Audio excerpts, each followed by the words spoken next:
Which political party is actually better right now? Well, one's collapsing like a barn with termites, and the other is fighting in the yard about how to fix it. And believe it or not, the fighting party is actually winning. Let's get into it. When one part of the coalition becomes destructive to the other parts, then it's time to reconsider your relationship with it. Now, the identity left, which I call it, or you can call it woke. I hate the word woke for good reasons, but I'm going to go into them right now. I think we have to not just say, well, you lost, you know you lost, so we're just going to move on.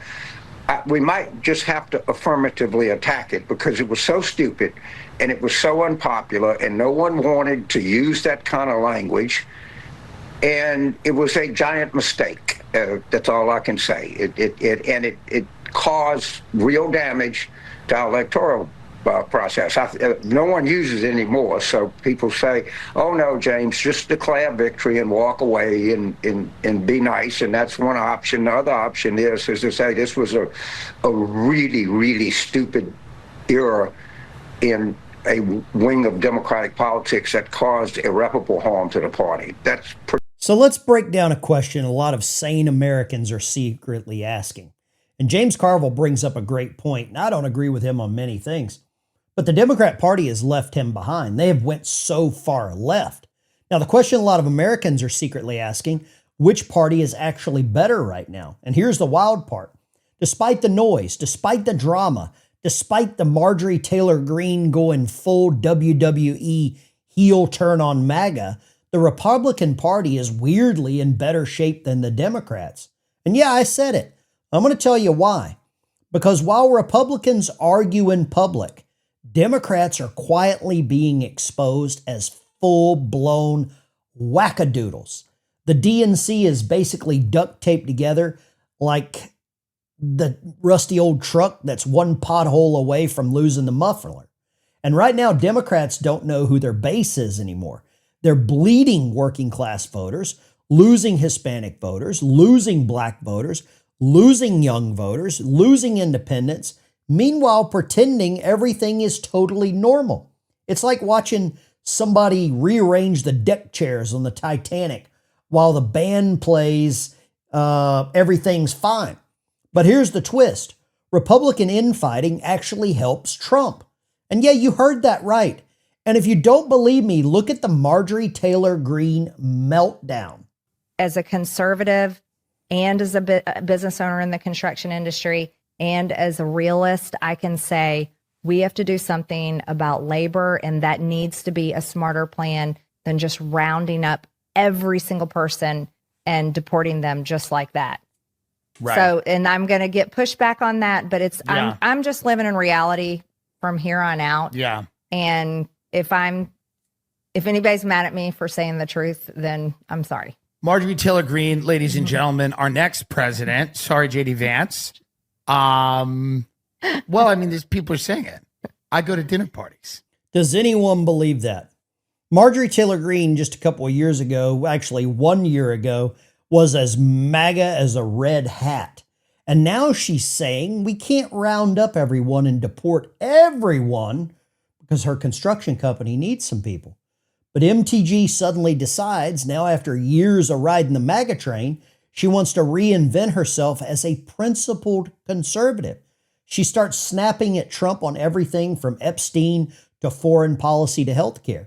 She tries to position herself as the adult in the room after setting half the room on fire for the past 4 years. And Trump wastes zero time saying, fine, someone run against her.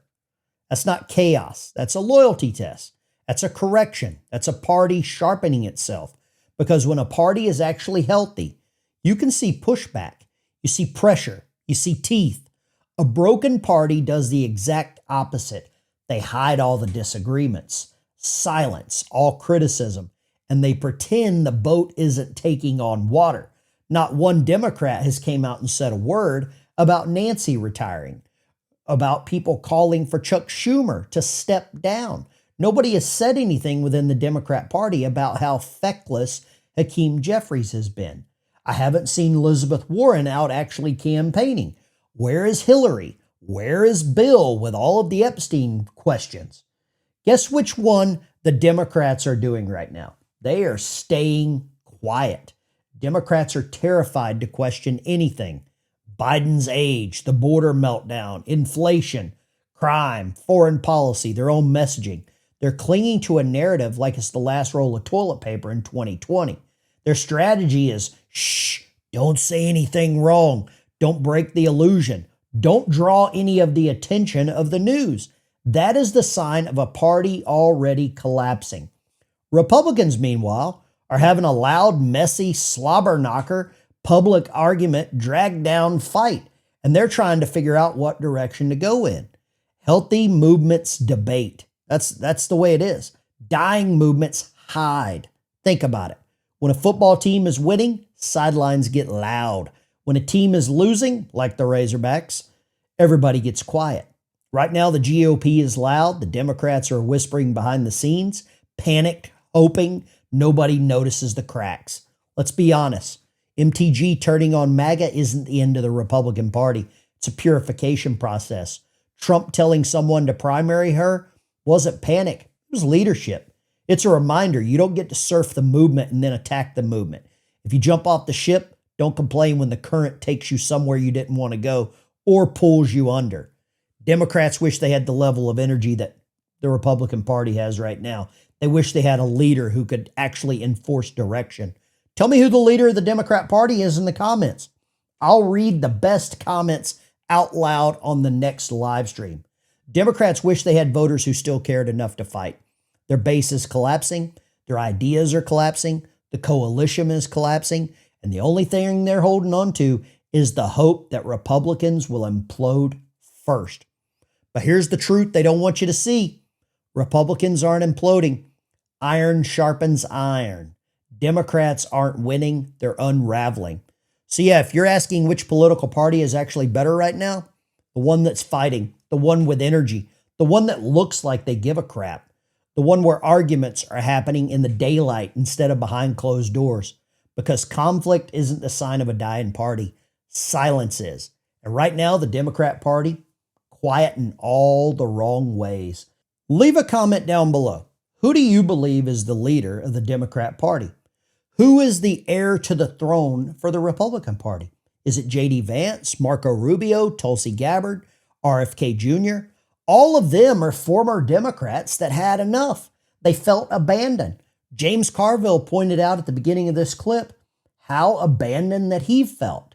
If you want to see more about the Marjorie Taylor Greene collapse and meltdown, go check out the live stream. Go follow up on that. I grabbed all the clips and comments and content that led up to her demise and what we're going to see going on in the future.